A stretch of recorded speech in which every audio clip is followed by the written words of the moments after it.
Buenas, hoy le habla Mari Guerrero y hoy vamos a estar discutiendo un tema importante para el laboratorio de patología y para nosotros los histotecnólogos, ¿ok? Así que hoy vamos a hablar de la instrumentación de estos equipos que utilizamos en el laboratorio de patología y cómo también vamos a validarlos. Así que esta va a ser su guía sobre estos principios y estos protocolos que nos van a ayudar a la mejor práctica del laboratorio de patología, ¿ok?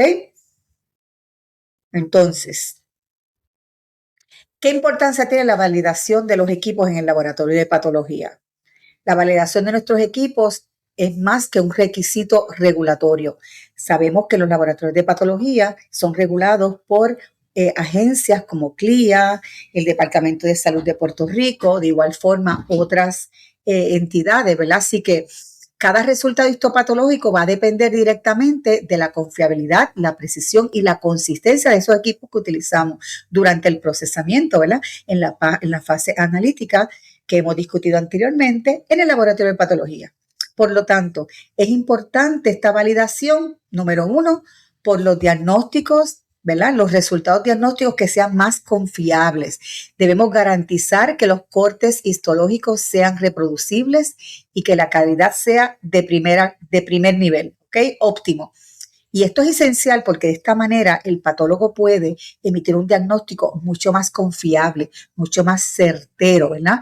Y así que eso es bien importante. Por lo tanto, la variabilidad de los equipos se va a traducir directamente en variabilidad de los resultados clínicos, lo que puede afectar a decisiones muy importantes, ya sea en la parte de terapia o del tratamiento crítico para los pacientes. Como les mencioné ahorita, es el cumplimiento normativo como CLIA, el CAP y los estándares internacionales son los que van a permitir y que están exigiendo que esta documentación sea rigurosa y que toda validación sea formal en todos los equipos donde el diagnóstico esté envuelto, ¿ok? Por lo tanto, este incumplimiento puede resultar incluso hasta la pérdida de la acreditación del laboratorio de histopatología.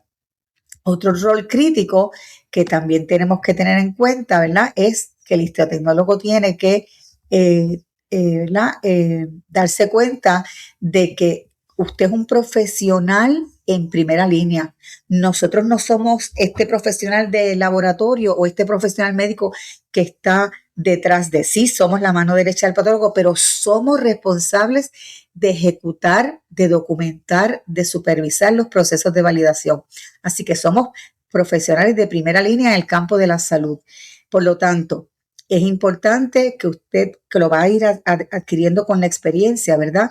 Usted sepa siempre que es importante prestar atención a cada detalle y comprender sobre todo estos protocolos que van a llevar a la calidad, que son la columna principal que va a sostener esa precisión diagnóstica en el laboratorio de patología. ¿Qué equipos claves? ¿Cuáles son esos equipos que nosotros utilizamos en el laboratorio de patología? Primero, el procesador de tejidos. Para nosotros los histotecnólogos, ¿verdad? Hay otros equipos más que se utilizan en otras áreas del laboratorio, pero vámonos a enfocarnos en nosotros como histotecnólogos. El procesador de tejido, ¿verdad? El procesador de tejido vienen hoy en microondas, por eso ven esa foto que está ahí, ¿verdad? Son equipos automatizados que realizan la deshidratación, el aclaramiento y la impregnación en parafina. Todos estos equipos, ¿verdad?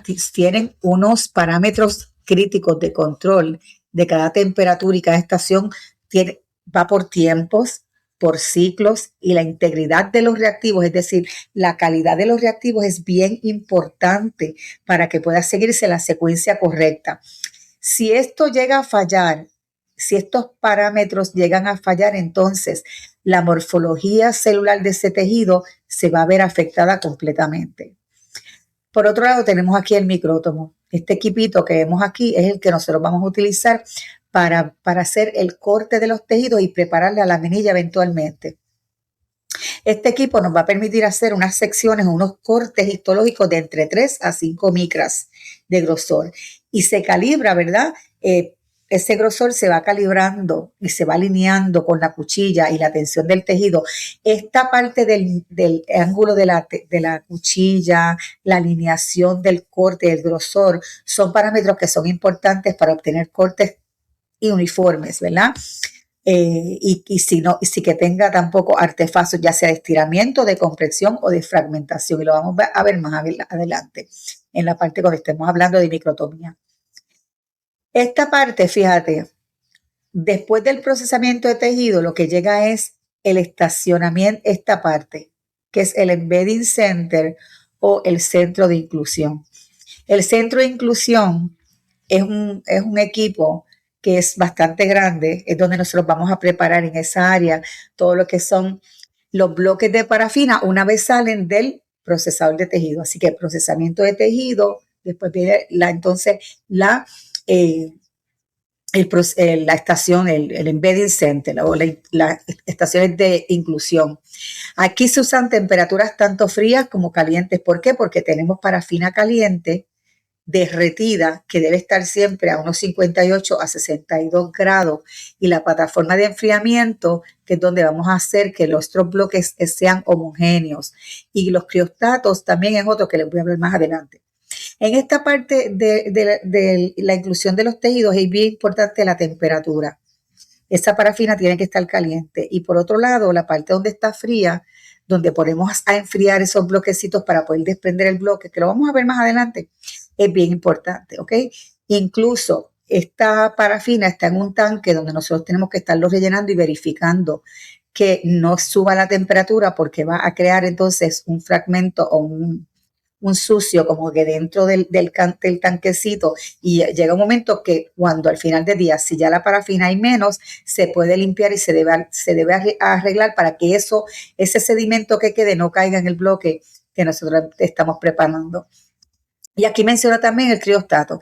El criostato es ese equipo donde nosotros se usan para biopsias intraoperatorias, es decir, biopsias que están dentro de la sala de operaciones donde el paciente lo intervienen en la sala de operaciones, el cirujano le toma una muestra de tejido y la envía al laboratorio y nosotros tenemos entre 10 a 15 minutos para poder fijar, se fija obviamente en frío, también para orientar, cortar y que el patólogo pueda diagnosticar. Las temperaturas de este equipo fluctúan entre los 20 grados centígrados a los 30 y es importante, ¿verdad?, que nosotros tengamos una ligereza y aprendamos a bregar con este tipo.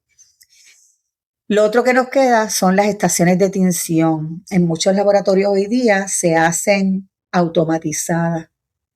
Otros laboratorios se hacen manual.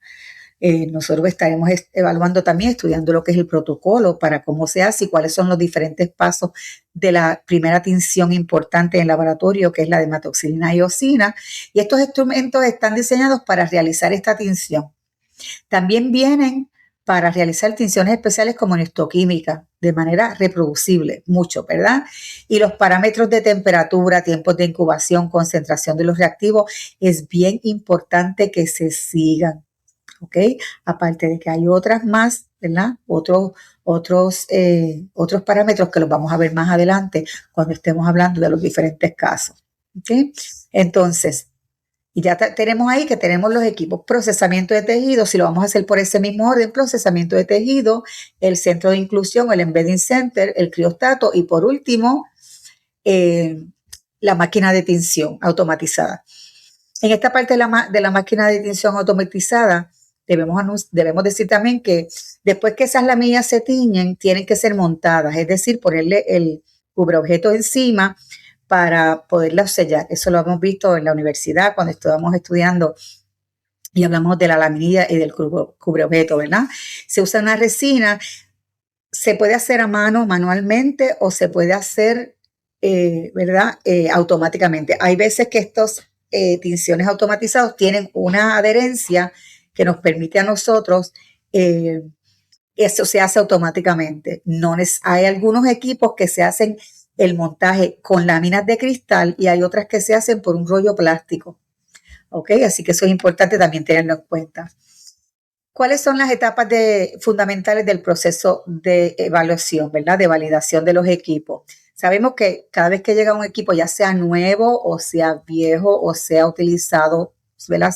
Muchas veces tienen que tener una metodología estructurada de 3 etapas, ¿verdad? Que son las importantes para que estén. Y es una de ellas, lo importante que sepamos es que la verificación inicial siempre se hace para una revisión funcional y aprobación de que ese equipo es seguro para utilizarse. Y la otra es la evaluación final, ¿ok? Que tiene que ver con esas pruebas que son controles y que son evaluadas por el patólogo. Y eso es importante porque cada paso que nosotros hacemos deben ser importantes para que el patólogo lo vea. Y la otra etapa es la optimización del protocolo. Ya una vez, nosotros empezamos a la inicial, vamos a la optimización donde vamos a ajustar el instrumento, porque una de las cosas es lo que dice el manufacturero de cómo podemos hacer eso, y otra cosa es cómo nosotros validamos, y para eso validamos, y viene la validación final, es decir, aquí se ajusta el instrumento dependiendo de las pruebas de los reactivos que vamos a utilizar.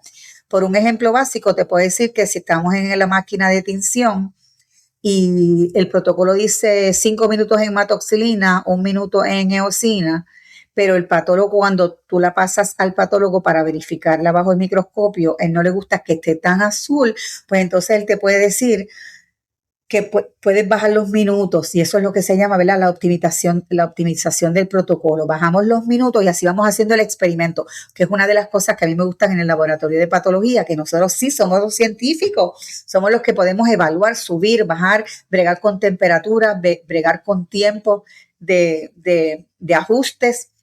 Y entonces eso nos va a optimizar para entonces llegar a la evaluación final, que es lo que dice entonces, mira, este procedimiento es el que se hace. Importante que debo decir esto. En todos los laboratorios de patología y en todas las empresas tienen que haber unos manuales de protocolos de procedimiento. Eso quiere decir que si cada vez que se hace una optimización de proceso y se cambian y se ajustan los tiempos y las temperaturas, asimismo debe arreglarse en el manual de procedimiento. ¿Por qué esto es importante? Porque sabemos que tenemos unas inspecciones en el Departamento de Salud o CLIA o hasta el mismo Joint Commission o el CAP que puede venir a inspeccionar ese laboratorio. Ellos van y entran al laboratorio, a veces avisan o no avisan, y llegaron y entraron al laboratorio de patología. ¿Y qué pasó? Que te preguntaron a ti. Y se hizo un ajuste ante el manual, porque por protocolo se hizo, que ese día del protocolo, cuando se optimizó el protocolo, se dejó que estaban en 5 minutos la hematoxilina, pero hubo otra, en una validación final, se arregló por X o Y, o porque cambiaron cambiaron la marca de la hematoxilina, muchas cosas que pueden pasar.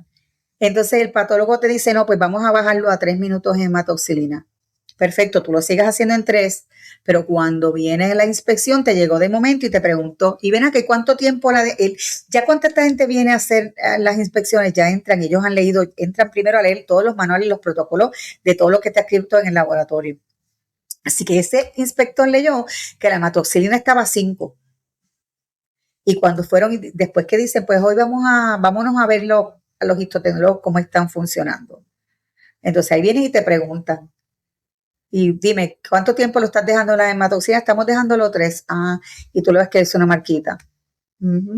Ya eso se nota como una deficiencia, porque tú lo estás haciendo 3 y en el manual no se cambió que estaba a 3, sino que estaba en 5. ¿Ok? Por eso es que es importante que nosotros evaluemos todas estas cosas que pasan, ¿verdad? Porque la validación no es un evento único, ¿verdad? Sino un proceso continuo que incluye una revalidación, siempre una revalidación ante cambios significativos en el equipo o, como te dije anteriormente, en los reactivos, en los procedimientos. Y cada etapa genera una documentación que debe ser revisada y aprobada tanto por los supervisores técnicos como el médico que esté dirigiendo el laboratorio antes de seguir a la otra fase. Por lo tanto, la etapa de verificación, ¿verdad? Incluye la revisión, la verificación inicial, debo decir, incluye la revisión funcional completa del equipo, la verificación tanto de la seguridad, la electricidad, la química, ¿verdad?, de los reactivos y la aprobación formal por parte del Departamento de Ingeniería, si es que estamos en un hospital, ¿verdad? Porque entonces esta validación la hace también el patólogo, o si tiene ingenieros también en el laboratorio químico, también es importante, ¿ok? Y se comprueba que el equipo cumple con las especificaciones del fabricante antes de que se haga nada con pacientes vivos. Eso es importantísimo. ¿Qué debemos entonces tener como puntos claves cuando estamos hablando de la optimización de los protocolos? Que hay que ajustar los tiempos, ¿verdad? Lo que estaba hablándote anteriormente. Hay que ajustar los tiempos y las temperaturas específicas para cada tipo de tejido, sean biopsias pequeñas, piezas quirúrgicas, incluso el tejido adiposo, porque el tejido adiposo a altas temperaturas, ¿qué pasa con la grasa? Se derrite, ¿verdad? Hay que tomar en cuenta qué temperaturas y qué corte para esos tipos de tejido y qué procesamiento también. Hay que evaluar la compatibilidad de los reactivos y los consumibles con el equipo nuevo, ejecutar corridas pilotos para identificar desviaciones y realizar ajustes reales antes de la validación final. Y esto lo que quiere decir es que tenemos que correr un control cuando hablamos de la ejecución de corridas piloto. Antes y siempre, todos los días, antes de empezar a hacer la tinción de hematoxilina y eosina, que es la primera que vamos a hacer, se supone que se verifiquen que todos los reactivos estén bien dentro del umbral que le corresponde, y también se corre una laminilla. Siempre se prepara un control de cualquier tipo de biopsia, ¿verdad? O de tejido quirúrgico. Se corre solita una laminilla, y esa laminilla es evaluada por el patólogo antes de nosotros empezar a cortar y antes de nosotros teñir el resto de las laminillas. Y esa laminilla se le lleva con una carpeta al patólogo, con una hoja donde él dice si está optimizado o no, porque ese documento lo piden las inspecciones. ¿Ok? Y entonces, si una vez el patólogo da el visto bueno de que la tinción está correcta, entonces comenzamos a teñir los tejidos. Esto usualmente se hace tempranito en la mañana cuando uno llega al laboratorio, no se hace antes de tener que teñir. Usualmente en los laboratorios pues hay una persona que lo primero que hace es revisar la máquina de tinción, revisar que todo esté bien y correr esa laminilla control. ¿Okay? Siempre es importante consultar con el fabricante, ¿verdad? Toda la literatura científica para verificar que esos parámetros están recomendados son los que están funcionando para nosotros en caso de que no funcione. Hablamos entonces de la tinción de hematoxilina y eosina, ¿verdad? Y lo mencioné antes de empezar aquí, ¿verdad? Esta tinción es la tinción o el procedimiento, debemos decir, que es más fundamental en el laboratorio y la base para el diagnóstico morfológico, lo hablamos anteriormente. Por lo tanto, esta validación del autostainer para la hematoxilina eosina, pues que va a requerir requiere un proceso sistemático y bien meticuloso, que lo hablé anteriormente, que garantice que esos resultados son uniformes, reproducibles y que se pueden hacer diagnósticos en esa corrida de ese día que lo vayamos a hacer, ¿ok? Así que, ¿qué buscamos? Pues primero hacer un bloque control. Hay que crear un control de muchos tejidos, ¿verdad? Para elaborar estos bloques de parafina que contienen múltiples tipos de tejido en un solo bloque, que pueden ser hígado, riñón, amígdala, colon o piel. Estos bloques se mantienen en unas cajitas aparte y se usan todos los días, uno todos los días, ¿verdad? ¿Y qué estamos buscando cuando hacemos ese control? Que se puedan ver claramente esos diferentes tipos de células, como las matrices extracelulares, las estructuras histológicas, o en una sola sección, una corrida, y que maximice la eficiencia de la validación para garantizar entonces que se pueda seguir el resto de los diagnósticos que vamos a ocurrir. Es importante, lo mencioné también, ¿verdad? Que hay una documentación detallada que sea una hoja control, una hoja de optimización o una hoja que simplemente va a decir que se registró para estandarizar los tiempos de inmersión en cada reactivo, que la temperatura de trabajo de la concentración de las soluciones está correcta, que el número del lote de los reactivos está todavía funcionando bien. Identificamos el equipo, los resultados cualitativos de la evaluación. Y esto es una hoja que sirve de evidencia para el proceso de validación formal que nos van a pedir tanto en el laboratorio, que es bueno que lo pida el patólogo, o también, como les dije, las agencias que nos regulan y que también, pues, también nos evalúan y nos dan la acreditación del laboratorio, como el Departamento de Salud. ¿Qué buscamos? Que haya una intensidad y una uniformidad de la tinción. Esa tinción tiene que verse clara, que no haya manchas, que no haya burbujas de aire, que no haya burbujas o parchos blancos. que lo vamos a evaluar también, ¿verdad? Así que el patólogo va a evaluar cada laminilla de validación bien, con muchos criterios bajo el microscopio, ¿verdad? Y entonces va a valorar esa intensidad del componente de la hematoxilina en el núcleo, porque recuerda siempre, la hematoxilina tiñe el núcleo, la eosina va a teñir el citoplasma celular. Por lo tanto, él busca que ese azul violeta esté intenso, nítido y que haya una diferenciación. Por otra parte, la calidad del componente de la eosina, que es lo que va a teñir, como te dije, el citoplasma y la matriz extracelular, usualmente es un color rosa intenso apropiado, pero tiene que haber siempre una diferenciación, porque a veces la sangre, si el tejido tiene sangre, pues no va a teñir rosa intenso, sino que va a ser un poquito más oscuro. Y lo que buscamos nuevamente, es la uniformidad de esas láminas de una sola corrida. Si la primera control está bien, todas las láminas tienen que estar bien, ¿ok? Eso es lo que vamos a demostrar con esto. Por último, el patólogo tiene que firmar y aprobar que esa validación fue revisada y fue formalmente aprobada por él. ¿Ok? Eso es bien importante.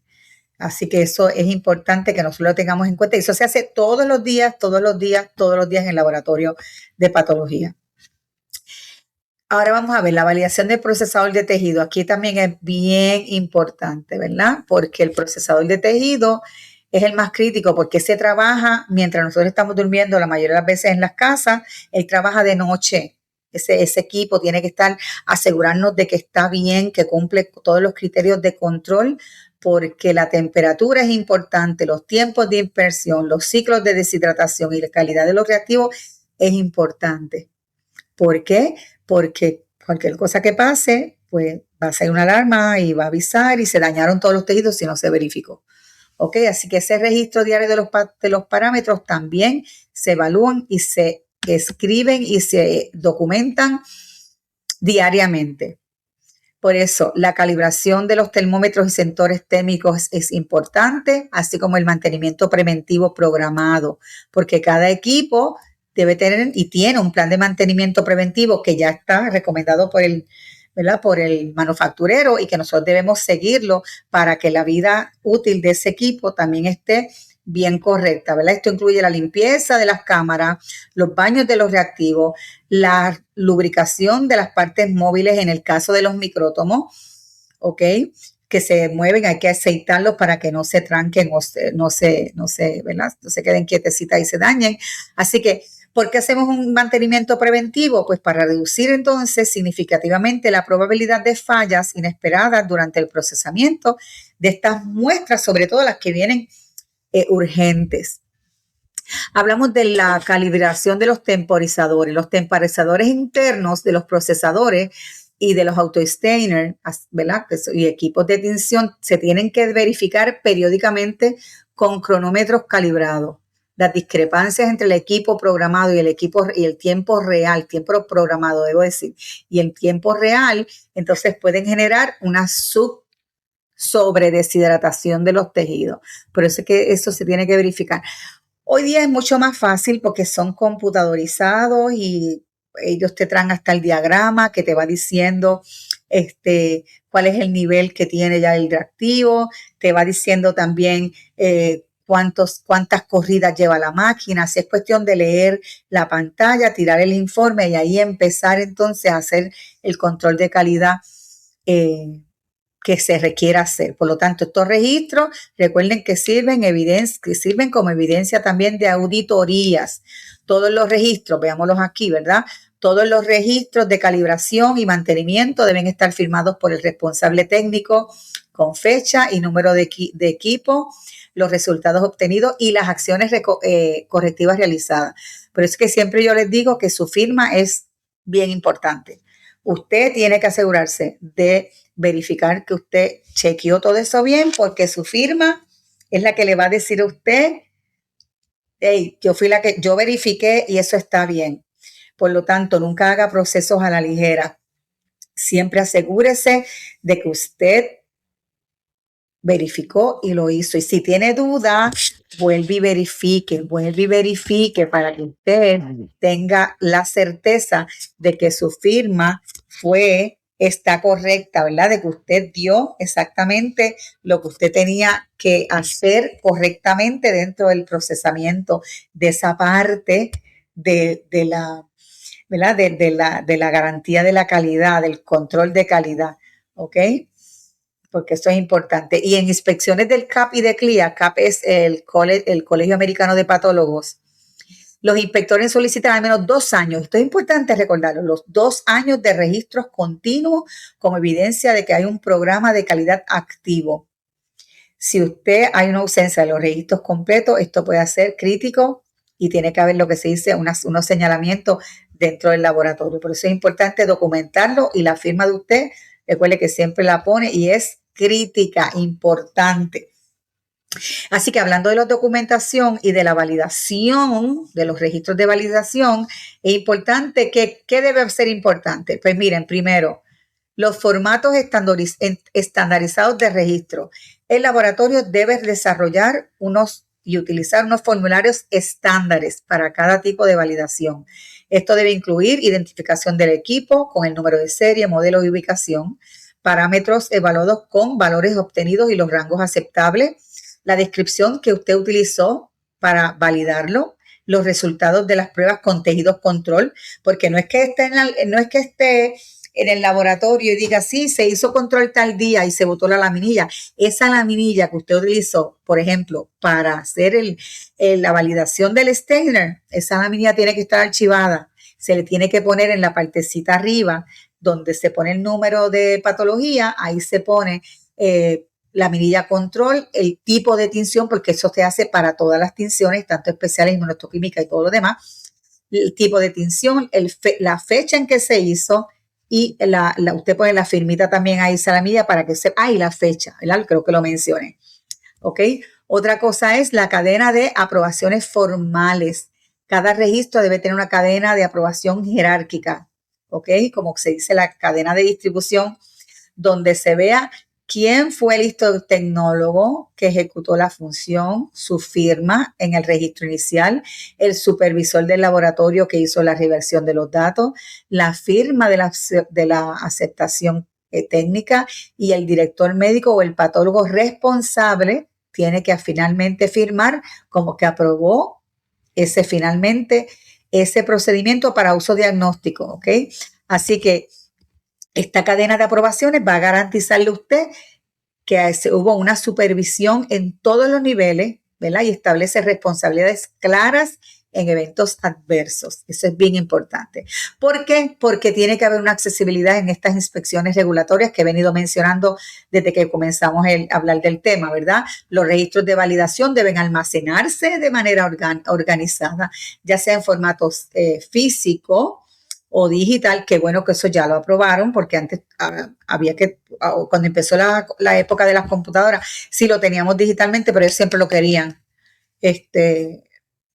en papel, pues ya eso puede estar en sistemas digitales. Las regulaciones del Colegio Americano de Patólogos existe que estos registros estén disponibles durante la inspección y que puedan recuperarse en máximo periodo de 24 horas. Así que estos registros deben conservarse por un mínimo otra vez de 2 años o según si ha habido cambio, dependiendo cuando estemos, ¿verdad?, elaborando, lo que esté aplicable, lo más actualizado que esté aplicable.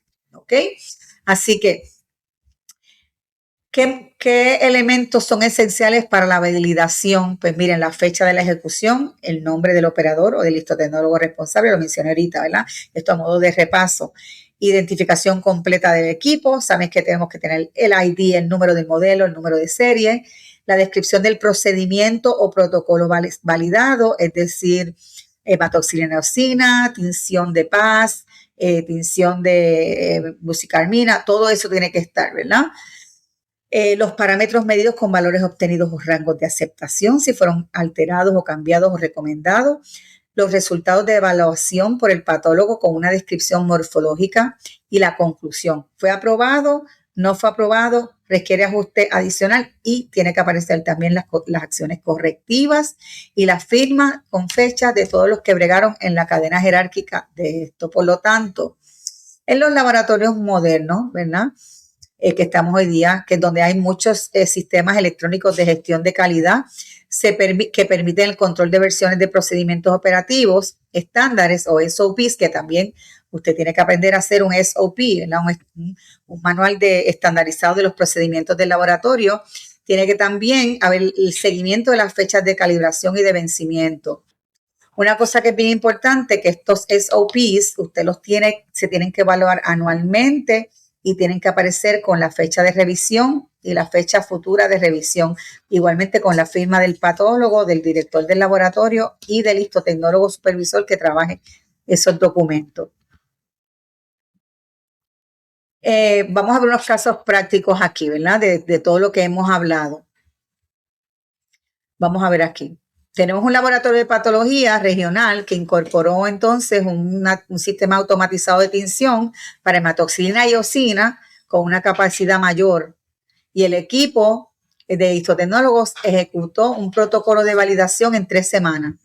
Durante la primera semana se realizaron pruebas comparativas entre el equipo nuevo y el equipo existente usando los mismos bloques de control. La segunda semana tuvieron que ajustar los tiempos de la hematoxilina de 4 a 5 minutos, en este caso la aumentaron, y la temperatura de la eosina la cambiaron de 20 grados a 22 para obtener entonces una cromogeneidad óptima o una diferenciación óptima, ¿verdad? En la laminilla. En la tercera semana se realizaron 3 corridas de validación consecutivas con evaluación patológica formal y el resultado de una aprobación exitosa con la documentación completa, y el equipo se incorporó al flujo diagnóstico sin interrupciones. La clave del éxito, ¿cuál fue? La planificación previa, la ejecución del sistema y la comunicación continua con el patólogo supervisor durante el proceso, ¿verdad? Eso ahí todo salió bien porque se hizo todo correctamente, porque ¿verdad? Todo se documentó. Sin embargo, vamos a ver este caso, en otro centro, se incorporó un procesador de tejido nuevo sin completar el protocolo de validación, porque lo que hicieron fue que priorizaron la presión asistencial sobre el rigor de la calidad. Durante las primeras semanas de uso, el patólogo empezó a reportar que habían artefactos de deshidratación en una biopsia de riñón. Imagínate, una biopsia de riñón, ¿ok? ¿Qué pasó? Que entonces había fragilidad excesiva de los tejidos hepáticos, también hepático, debe decir de riñón, ¿verdad? Al investigar se descubrió que la estación de sileno operaba a 5 grados centímetros por encima del rango especificado, debido a que un sensor vino defectuoso y no se detectó. ¿Qué pasó? Que 4 semanas de procesamiento debieron ser revisados. Varios diagnósticos de la biopsia renal tuvieron que repetirse con nuevas biopsias de pacientes, y el laboratorio revisó un hallazgo mayor en la siguiente inspección del CAP. Imagínate. ¿Qué pasó? El costo institucional fue significativo, porque al no validar este equipo a tiempo desde que fue comprado, hubo problemas. ¿Y quién paga finalmente los daños de todo eso? A pesar de que los errores, yo siempre digo que los errores se pagan con dinero. ¿Quién paga últimamente, quién paga finalmente? La consecuencia es el paciente, ¿ok? Es el paciente el que paga porque, ¿verdad? Paga lo último, porque es el que se le atrasa el diagnóstico, y entonces tiene por ende que o repetirse la biopsia, y eso no es bueno para el paciente, ¿verdad? Ni mucho menos porque atrasa también su tratamiento. Así que nosotros los histotecnólogos somos la garantía de la calidad, ¿verdad? Estos casos que mencionamos y que estamos discutiendo ahí, lo que hacen es reforzar que nuestro papel es insustituible. Nosotros somos el guardián de la calidad del proceso diagnóstico. Por eso yo insisto en que cada día nosotros tenemos que prepararnos más, debemos estar más conscientes de lo que hacemos, tenemos que estar ¿verdad? Capacitándonos correctamente sobre la profesión. Yo no soy partícipe de lo que sea, de que fue un job trainer, a pesar de que yo empecé como job trainer. Yo me capacité en el Instituto de Patología de las Fuerzas Armadas porque yo quería saber el porqué de las cosas. La mayoría de las veces de las personas, cuando prefieren irse por una vía fácil de que a mí que me adiestren, yo no tengo por qué estudiar, siguen cometiendo los mismos errores, porque no se capacitan de la manera correcta. Así que nosotros tenemos que tener esa capacidad de identificar esas desviaciones que parecen sutiles, ¿verdad? Tenemos que cuestionar los resultados que nos parecen que no son usuales y esos registros que sean meticulosos y sobre todo comunicar estos hallazgos oportunamente a tiempo al equipo médico, ¿ok? Porque nosotros eso es lo que va a la línea más crítica de la defensa contra los errores de los diagnósticos, que puede, como les dije ahorita, ¿verdad? Traer consecuencias al paciente. Así que la formación continua, como dije anteriormente, es importante y el compromiso ético, sobre todo, son los atributos esenciales de nosotros los histotecnólogos. Por último, ¿verdad? Tenemos que recordar que la validación va dirigida con un valor de la excelencia diagnóstica. Lo importante para nosotros, primero que nada, proteger la salud del paciente. Validar es ante todo proteger. Cada paso de validación reduce una probabilidad de un error. ¿Ok? Y que un error técnico se convierta en un error diagnóstico que va a afectar negativamente al paciente. Por eso, la excelencia técnica de los histotecnólogos es sinónimo de seguridad para todos aquellos que confían en nosotros, que no somos tan conocidos, ¿verdad? Pero miren la importancia de nosotros como profesionales de la salud.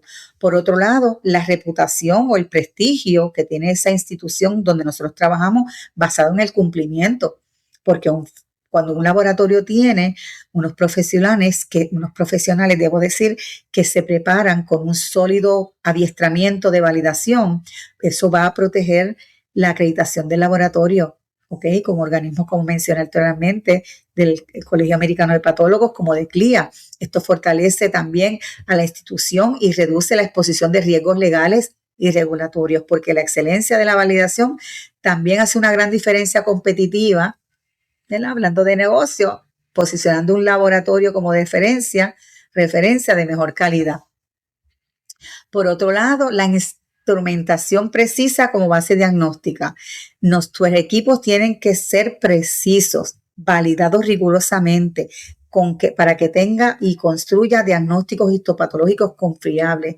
Sin equipos validados o calibrados bien correctamente, incluso el patólogo empieza a tener limitaciones, muchas limitaciones para hacer un diagnóstico certero para los pacientes. Por lo tanto, la calidad de nuestro trabajo, de las técnicas, de los equipos que nosotros tenemos, van a determinar esa calidad del resultado clínico. Y nosotros, como protagonistas de la calidad, ¿verdad?